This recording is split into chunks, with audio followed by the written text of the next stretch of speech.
Alrighty, 5 o'clock hour of The Drive on a Tuesday afternoon starts right now. Really excited to do this. If you missed any of the sound from the show so far, Michael Pittman, USC wide receiver, Tom Luganville from ESPN, or Petros Papadakis, a lot of college football on the program today. But time to talk some Jazz hoops, some NBA hoops, with the Executive Vice President of the Utah Jazz, Dennis Lindsey, live in studio for the 5 o'clock hour. Dennis, thanks so much for coming in, man. Really appreciate it. You're welcome. We're going to talk college football, right? Do you want to talk some college football? We just started. No, we can talk Jazz. I would never pretend to be an expert in football, but I watched a little NFL and college football this weekend. It is that time of year. I mean, we can break down NFL, college football, all you want. I mean, with University of Utah, BYU, Utah State, we are, in so many ways, we're a Jazz state, but we're also a college football state as well. Yeah, we like when blue and red makes purple, right? Right. Especially when we're bringing back the throwbacks. So. Well, it's a busy day, or excuse me, it's a busy time of year for you guys, even though a lot of people may not think it is, because that's just how it goes. And I want to talk Donovan and his relationship with Greg Popovich, and you know Greg really well, obviously, with your time in San Antonio. But for all of our Jazz listeners, Jazz fan listeners, kind of peek behind the curtain a little bit. What's going on in Jazzland right now? Well, you can have early morning wake-up calls like Jake and myself, where we're going and watching ESPN Plus tomorrow morning, early morning, 5 a.m. Rudy and Donovan are going to play. So like Rudy and Joe had words, I'm sure Rudy and Donovan will have words. So that begins the day. And then we've basically past Labor Day spent the league-wide adoption of, what we call OTAs, so optional team activities. And so we have the vast majority of our roster in market working and individual development, conditioning, of course, strength and conditioning. Our players have to get 30 minutes of table work with Mike Elliott, our VP of Health Performance. So they're, especially the new players, that's an adjustment. So getting their bodies right and if you're doing player development right, this isn't going to be the most manly term, but I think you'll understand it. It's a little bit like going to a boutique. Every lady gets their hair and nails done differently, right? Mm-hmm. Different colors and different styles. So if you and me were doing individual development, it makes no sense to cookie cutter that program. Sure. So the production that Quinn and his coaches and the development staff and then the integration with the health performance staff, it's an orchestra. It every day is quite nuanced, and some days there's more development, some days there's more body work, some days they just roll out the ball and say, hey, you guys go figure it out and play. And so it's been neat to see the veterans come back and then our young guys get integrated. And you see a Justin Wright Foreman who's following Mike Connolly, in a three-point shooting station, and he's eyes wide open. That I would imagine that's pretty cool for him. Sure. So we're doing that, and then looking at schedules and some administrative stuff. We've been plugging away at catching up on some video of college and international prospects that didn't declare or withdrew from the draft to refamiliarize ourselves with those. So a little bit of everything, a lot of nothing. Sure. I mean, at a fun time of year for a lot of different reasons. But you mentioned Mike Connolly and Dennis. For a long time, we've chatted both on air and off air. And one of the things that you've talked about is when the time is right to cash in some of the assets, to kind of go all in, to grab a veteran piece to expedite the process. And you mentioned before you've had chances to do it. You did it. And now Mike Connolly, and I want to talk about Boyan and as well as Ed and Jeff Green and the new players as well. But I want to focus on Mike for a minute. I think he's perfect for what you do. I think he's perfect for Quinn, and I'm really excited to see what he does here. I think a lot of Jazz fans are excited as well. So what made Mike the right guy to cash in the assets to expedite this process, something that you've talked about doing for a number of years now? Yeah, well, we have previously, example, we used cap room and a first-round pick to get Ricky Rubio. Sure. And Ricky did an excellent job in 50-win team and multiple playoffs and advancing 2 years ago. And unfortunately, we met Houston too soon last year.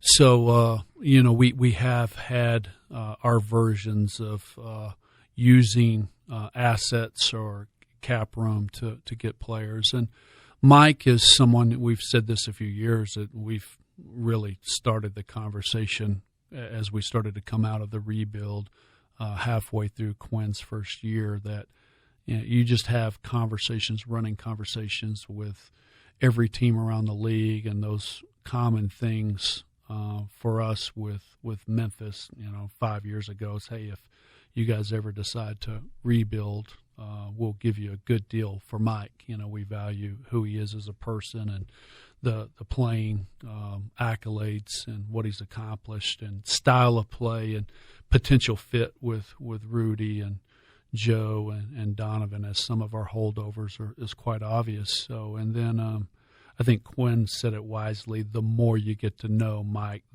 even more you like him. Mm-hmm. So, we hope it goes well. And we tried a number of years to get him. And look, I've said this on a previous radio show.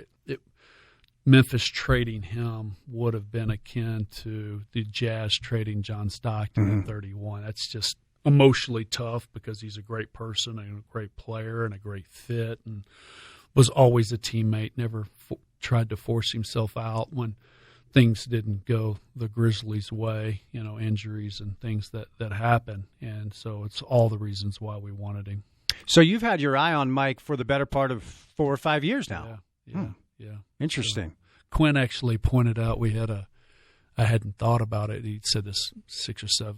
No, it was probably a few months ago. It's after we did the Connolly trade. I think we targeted 5 point guards halfway through his first year as we started to become formidable and competitive, and 3 of the 5 were Ricky Rubio, George Hill, and Mike Connolly. So hopefully we're done with that list. Well, and you always are thinking ahead, 3 years, 5 years. The stories of the whiteboard in your office where you have all these contingency plans should, X, Y, or Z not go down. When you look at Bojan Bogdanovich, is he also a player that you've had on your radar for quite some time? And how do you see him fitting in with Quinn? Yeah, he is. It's amazing. I saw him as a young player, prospect before he was drafted, before the Brooklyn Nets drafted him, and it's amazing where he's come in his career as a scorer and an efficient scorer and a scorer/shooter. And I think the Pacers did an amazing job with his development, especially on the defensive side of the ball, and he's become quietly a very popular teammate and someone who was considered by local media, especially in Indiana, as someone who would man up after a loss and speak to the reporters, which I know you appreciate, 1, and then 2, always own, what he did inside of a game and in a loss. And, now that I've got to know him a little bit better, you can see that. And we're in a really neat stage of his career where, it's just, now that he's been paid and has been very accomplished internationally and here in the States, that his single focus is to be part of a great winning program. And Mike, bringing Mike on that trade, certainly heightened his interest towards us as well. So we're really looking forward to getting him here in the States. He's had a couple of visa things where he's had to make appointments, but we'll see him soon, and we're very excited about what he can bring to our club. How does the communication work with your team? I mean, made a little bit of a change. You were elevated to executive VP. Justin Zanuck is now the general manager. Walt Perrin, I love Walt. Walt's my guy. I've loved Walt for years. Today is Walt Perrin's birthday. Is it really? I won't give the age, but 45. It's amazing. Walt doesn't work out, eats terribly, and looks like $1 million. I'm like, Walt, I would weigh 400 pounds if I didn't work out and ate like you. And he laughs and says, "Good genes." But he's a great gentleman, and I think we're going on 18 years as VP of player personnel, and we couldn't do it without him. He offices He offices out of Chicago, so he flies in and tells me what I do wrong all the time, and then flies away and finds us good players. So yeah, I guess the question is what are the differences? Well, and really what I wanted to focus on is in a scenario where a trade is made for a big piece, like a Boyan or a Mike, how does that work? Is it Justin does this, Dennis does this, then there's how is the communication with your team? Yeah, so I came 7 years ago, going on 8. It's amazing, Spence. Yeah, it's crazy to think about. Yeah. Just sitting with you and Gordon way back, and now here, time flies. So one thing that in Houston and San Antonio, we were flat. That was Rudy Tomjanovich, Carol Dawson, Greg Popovich, R.C. Buford's vision. And so being part of a flat organization, we're quite as quiet as we try to be externally. We're quite transparent internally. And so, there's a lot of times where it's one man, one vote. There's a few times where, I've got to play dictator and bully pulpit something through. That's very odd that it'd be a unilateral decision. Basically doesn't happen. But so you have David Morway, who's our assistant GM, and he and I did the Kawhi Leonard, George Hill trade together, and RC and Pop are guiding me from above, like Larry Bird and Donnie Walsh were guiding David above. It's the second, third in command. A lot of times does the diligence because of relationship and trust. Sure. And so David has his network, and Justin has his network, and I have my network. And if it works out that, we're going to talk to the San Antonio Spurs, it probably makes sense for me to pick up the phone and call R.C. Buford, now Brian Wright. If it's Milwaukee Bucks, Justin was there for a year. David was there for 3 years. They have that relationship. If it's the Orlando Magic, David Morway and John Hammond's the GM for Orlando Magic that works under Jeff Weltman in a similar structure that we have here. David's going to call Jeff. And, so you just have those common relationships, and we divide the league up by 3, and then we come back, and usually I have a room full of guys inside of the theater upstairs that you've been in, and then we kind of download the group, and Jake and Zach Page, our other intern, will take the notes, and everybody's given an opinion, and we synthesize the opinion from an analytics standpoint. What is the math of a player's game? Health performance standpoint is obviously a huge piece. A coaching standpoint of possible fit or value add of something that we don't have, a management/scouting opinion on who they are and how they could fit. Does that concur with the coaches? And then there's a intel, behavior, character fit that obviously is very important to us here in San Antonio as well. And so you kind of add all that up and you throw it, and it looks a little bit like soup, right? And every ingredient. Sometimes it's a coach that's driving the decision. Sometimes it's an analytical piece that, hey, the management coaches don't see this, but this guy has real value here. Sometimes it's health performance saying, hey, look, I don't think we can keep him healthy. Or it's intel and behavior.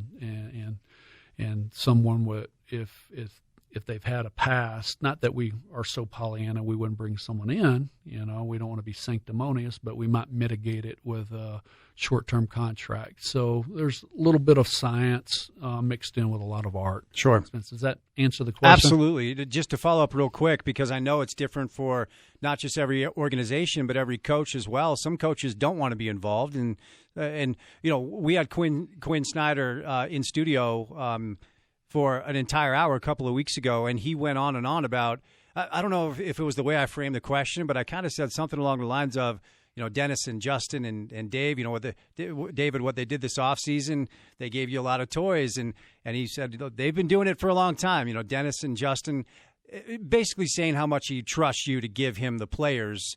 So how much is Quinn involved? How much do you bend his ear when it comes to a potential trade and acquisition after all he's coaching the guys? Yeah, a lot. If there's someone from Duke, Quinn's going to be able to pick up the phone and have just a different level of access to Coach K and say, hey, what's the real deal? Right. So you have that scenario. You have Joe Ingles that gets waived, and Quinn said, "Hey, look, we had coffee together and EuroLeague, and we need young wings, and let's take a shot." And we brought Joe in with a few other guys, and I had Coach Sloan that was consulting and very active at the time, and Quinn, and they're both coming to me and saying, "Hey, we need this guy. Let's keep him." And then you have free agent opinions, trade opinions, where I'd say a good half of the time, if there's a tie, I'm looking to Quinn and his coaches to break a tie. And there's a few times where an option wasn't my first inclination in Houston, San Antonio, and Utah, but especially at the end of the roster. Spence, a lot of success and failure has to do with coaching buy-in. So you could do it hierarchical and coach, because he's a pro and a gentleman, would be fine with that. But I think to be more inclusive is just a better way to do it. Rudy and Carroll really blurred the lines between coaching and management. When Jeff Van Gundy came, and I know you're close with, we had a more typical managerial coaching structure, because that's what Leslie Alexander wanted at the time, the owner. And then San Antonio, the lines crossed all the time between management and coaching, and that was a good run. And look, those things get heated and they get rough, and sometimes you have to do something that one part of your organization doesn't really buy in on. A lot of times, good player, bad health. What do you do? Right. And we've had a lot of, bad health, predictions, and then a guy copes. DeJuan Blair had no ACLs, and we drafted him with the 37th pick, and San Antonio had a nice career, especially in San Antonio, where there wasn't a lot of good players left. So there's always those trade-offs, and unfortunately, when you're in my seat, when you're in charge, you can't try to please everybody. You have to take the most critical pieces of information and then make a decision. But include the group. But there's a few times where you have to be in charge. Sure. Speaking of San Antonio, when I saw the news that Pop had elected Donovan as the captain for the World Cup team, you were the first person I thought of. I said, I'm sure Dennis is thrilled with this, because you know Greg so well, and he's such a legend, and I'm sure there's part of you that's really excited about what Donovan's probably learning over there under what a lot of people believe to be is potentially the best coach this league maybe has ever seen. He's certainly on the short list, Dennis. So what do you think Donovan is learning over there as a captain under Greg Popovich, a guy that you worked with for a long time in San Antonio? Yeah, so Quinn and I in particular were very hopeful. One, Ty Sullivan, Donovan's agent, grabbed me midway through Donovan's first year and said, "Hey, look, this is something that's very important to Don. He hasn't been part of USA basketball at the youth levels, and it was important to him." So we were able to relay that to Sean Ford and Mr. Coangelo, and then Pop actually called. I think it was sometime in March, and I was hopeful for the call, but I wasn't certainly going to bother him during the year. Matter of fact, I think I talked to RC about the right time to approach Pop on Donovan's national team candidacy. Luckily, as it worked out, Pop and Steve Kerr and a few others on the coaching staff had already had designs on Donovan. So Pop, not knowing the NBA schedule, we had just got done with a home game. I had Becky in the car. He likes Becky more than he likes me anyway. I know he's understandable. Surprises you. She's a little bit better looking. And so he goes, usually a phone call with me and Pop are 5 to 10 minutes, and the last couple of minutes just catching up on, personal stuff. And then this one went the full ride from Vivint Smart Home Arena to my house. So it was a good 20, 25 minutes. I took some back roads. Becky got her conversation with Pop, so she was thrilled. And then a lot of it was Donovan. And I could tell Pop didn't want to commit that he was on the team, but that he had real designs for him. And a big piece of it was, hey, I think the kid has some real leadership responsibilities or capabilities. And so that was really cool to hear And so Pop and Donovan and Quinn and I all kind of shared. And Donovan he's an authentic, real, true guy, even though he's just turned 23, Spence. So it's been neat to see Donovan take different roles within practice, within training camp, within games. And Pop really he's grabbed him and said, hey, look, this is how you need to speak to the group. And he's almost had to push him forward because Donovan, being 23, has been a little reticent. But it's been amazing to watch, and hopefully it will lead Donovan in the right direction these next few years with us. Dennis Lindsey live in studio for the 5 o'clock hour.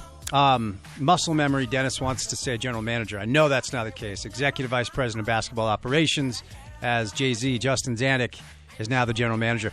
Have you noticed a change in Jay-Z's head? Is he getting big now? Is he getting a little big for his britches? I love Justin for sure.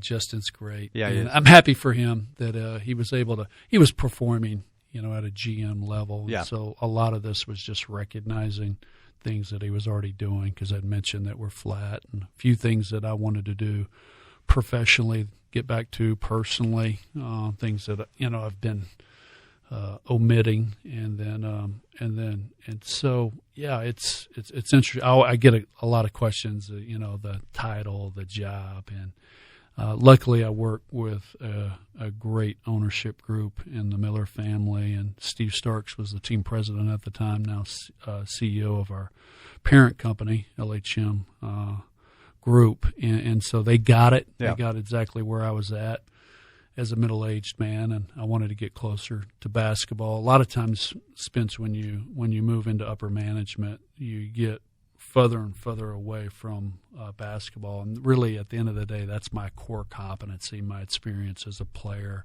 a little bit as a coach, a lot as a scout, and then moving into middle and upper management.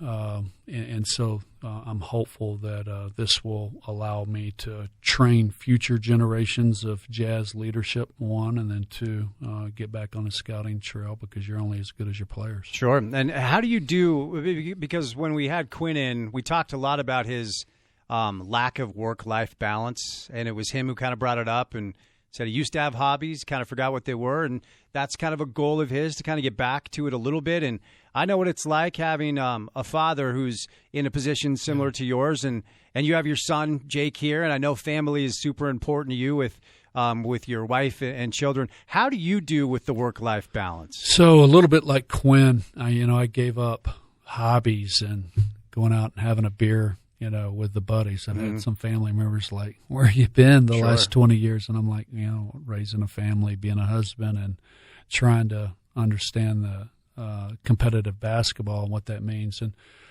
so for a lot of things, when Becky and I grab a schedule, my wife's an unbelievable planner. She's just a great person and very thoughtful. So, the kids' activities. And what I found a lot of times is just between the kids' activities, a little time with my wife, and then the hopefully 120 dates. That means you went to the NBA Finals.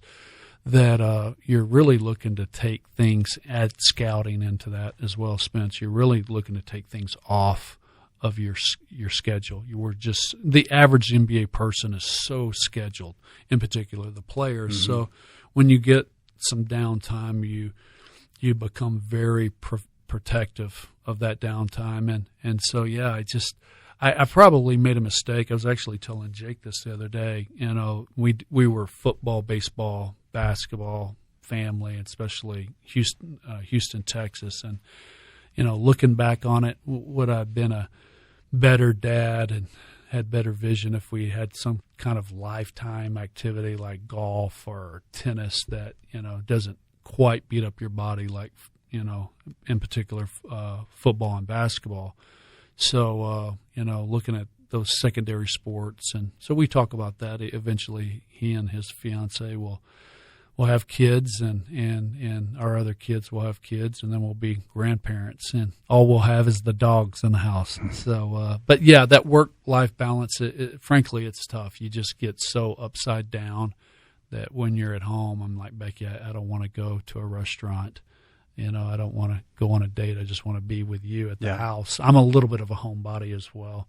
So, the travel, my wife and I we just took an international trip to Australia. We got to see Donovan and Joe play, and it was an amazing event that Melbourne pulled off. It's 50,000 fans each game for 2 games. And then the Australians won the friendly match in game 2, and that's big for their country. And while I'm a red-blooded American and I want USA to bring home the gold, there's a lot to be said for basketball in Australia. And as much as I hate to admit it to Joe Ingles, I have to do it publicly here that Melbourne and Australia is way cool. And Joe and I knew Renee was a big deal, but now I have to admit that Joe Ingles is a big deal in Melbourne, Australia. Sure.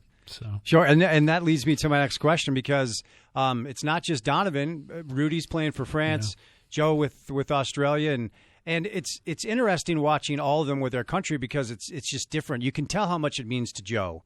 You can tell how much being a part of the Boomers means to Joe, and I'm sure it's the same thing with Rudy. It just seems like there's something different with that Australian team. So from your vantage point, talk about your other international players. Yeah, so Joe is very connected with Matt Dellavedova and Aaron Baines and Patty Mills in particular. I was with Patty in San Antonio, and he's an amazing guy, an amazing story, especially being of Aboriginal descent, and he's very loyal to his history. He actually spoke about it pregame, game 1, which was way cool. And Rudy is very loyal. It's a big deal for him to play the major events, so the World Cups, the Olympics, and we want that for him.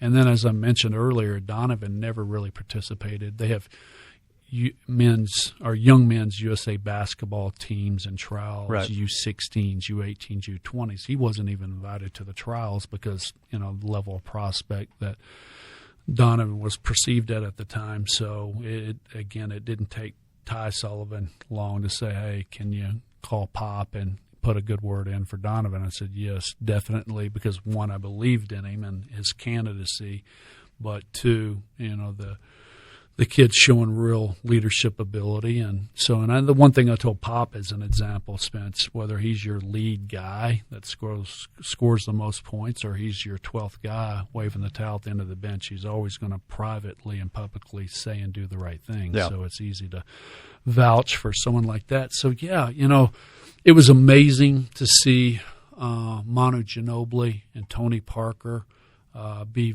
very loyal to their country. There's a great story, Spence. We had just drafted Vasilis Spanoulis, who's a great European name, great Greek player, one of the all-timers when I was in Houston. And so I wanted to go support Vasilis. We drafted him in the second round, and so there was a friendly match, I think, between Spain, Greece, Lithuania, and Argentina, which is 4 big-time teams. Yeah. Well, this is prior to me joining the Spurs with Manu Ginobili, and so there's a great restaurant in Madrid. It's called Di Maria, and it's a little bit of a scene where the local soccer stars show up, and so you start dinner at 12 o'clock at night. It's one of these European, Spanish dinners, and the socialization's amazing. So we're there, and then that night the Argentinian national team showed up. Bunch of guys, T-shirts. Female listeners, take this the right way. No wives, girlfriends. It was just their team. No right. coaches. Mm-hmm.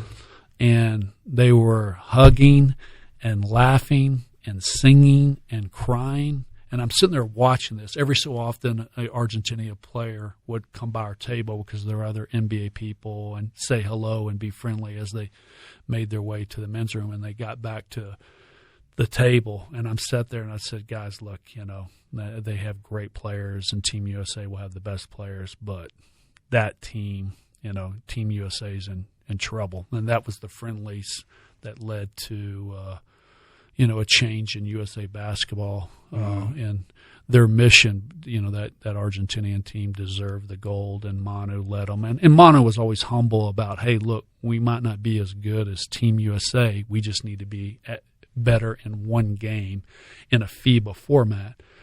Ironically, Pop and Tim were part of that team, that suffered a little bit. And but again, those types of stories, a smaller country winning the gold, it makes more basketball fans. And again, I want Team USA to win the World Cup here, but we're also, feel very vested in Rudy and Joe and what it means to them, and we're very happy for their national team success. So sticking internationally for a moment, I have always, and I still, Dennis, to this day, I believe Dante can be good. I just do. I have for a long time, and the injuries haven't changed my mind. But I realize that I'm running out of excuses at this point. Yeah.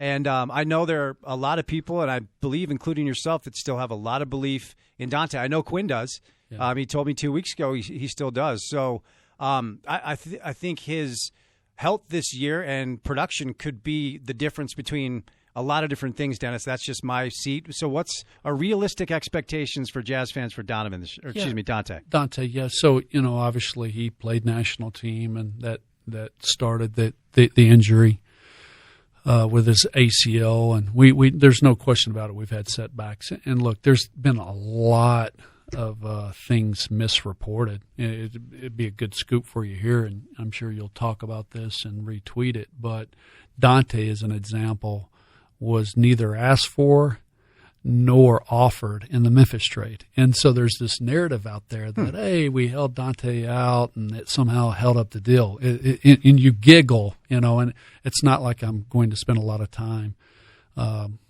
dispelling myths or untruths or half-truths. I just don't have enough time to pay attention to it and respond to it. Sure. But here's one and we were able to tell Dante and his representation, Memphis didn't ask and we didn't offer. There were other ways to financially stack the trade. And so it's all of a sudden become this urban legend. So it's interesting. But, yeah, Dante is big and athletic. He's working hard. And my greatest hope for him is for him to be healthy the next 2 or 3 years, and then things will take care of themselves, Spence. Definitely. Dennis Lindsey's live in studio. All right, wrapping up the 5 o'clock hour of The Drive here on ESPN 700 with Dennis Lindsey live in studio. Dennis, we've got about 5 or 6 minutes left, and it's Coach's Show time with Kyle Whittingham.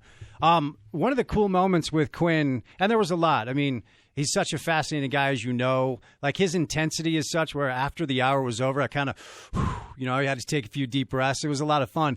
But he actually acknowledged that he was really excited for this season. And look, it's basketball. It's supposed to be fun. And you guys, I think you're going to be really good. And I know that's not necessarily anything you probably want to comment on, but do you allow yourself to even get a little bit excited when you think about this season? Yeah, sure. You just every year. And look, sometimes that's in the context of a rebuild. Sometimes that's in the context of being playoff competitive. Sometimes, hopefully, more times than not, you're championship competitive. But every year brings a sense of excitement. OTAs have been really neat. It's been fun to watch Mike Connolly's change of speed and precision and the way he works and just calm demeanor. And then, imagining how that's going to work with the backcourt of Donovan Mitchell, and then the shooting aspect that we added with Boyan and Rudy's pressure on the rim. And look, Rudy's got a bigger piece. There's no fave to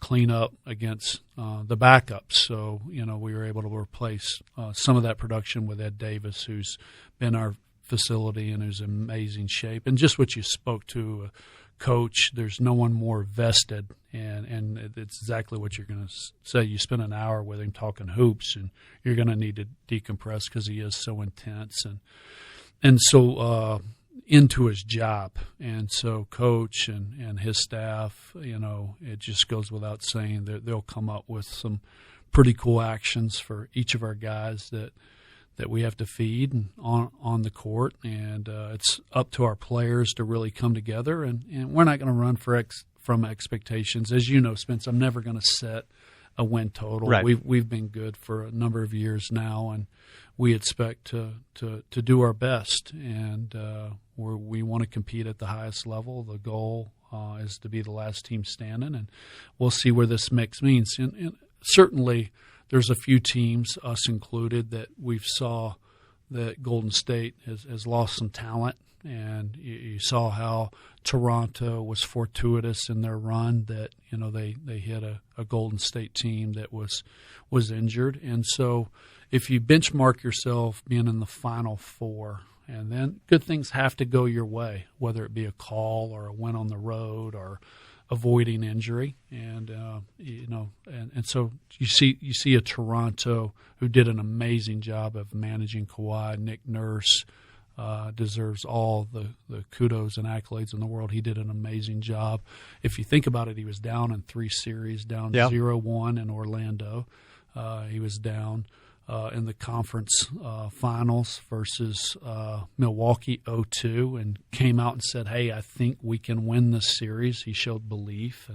And then even shorthanded, he faced an amazing Golden State team as well. So those things can happen, and hopefully we've put ourselves at that level. We'll see, and we'll have to own it if we're not. How much measuring do you do, and we'll end on this, to the other teams that have also improved? Because I mean, I kind of feel like it's a little bit of a bummer. You guys are doing things the right way, and then Doc just gets Kawhi and Paul George, and I know you don't like to comment on other teams and all that, but how much do you measure yourself? It goes without saying the Clippers are going to be great. Sure. Given good health, they'll be great.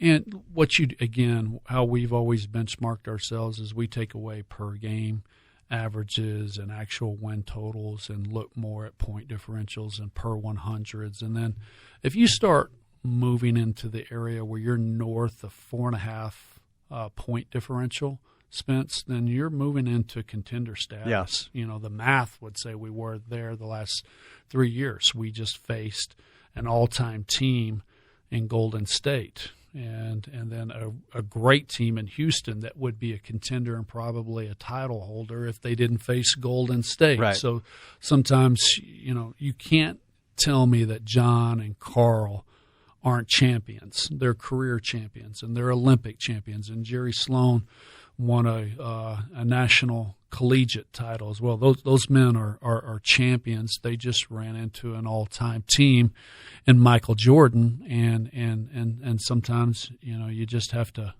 own that. Sure. But when you're in the midst of it, you want to compete with it, and we're going to look at ourselves critically from right now all the way up until the trade deadline and see where we're at, and does it make sense to add to our team or not. So we're really looking forward to the competition. I think we have the right set of guys, and as Quinn stated, the fans will identify with our team because we'll guard and we'll move the ball. Hey, thanks so much for coming in. My pleasure. Doors cool always studio. open. Absolutely. It's a lot of fun. A lot of people are excited. You can count me among them. So best of luck, Dennis. Yeah. We'll chat soon, okay? Appreciate it. Glad you're doing well. Appreciate you. Thanks, Dennis. That's Executive Vice President of the Utah Jazz, Something Dennis like that. Lindsey. Coming up next, Bill Riley, Kyle Whittingham's Kyle Whittingham Show. That's JP. I'm Spence saying good night. We'll talk to you on a Wednesday edition of The Drive here on ESPN 700.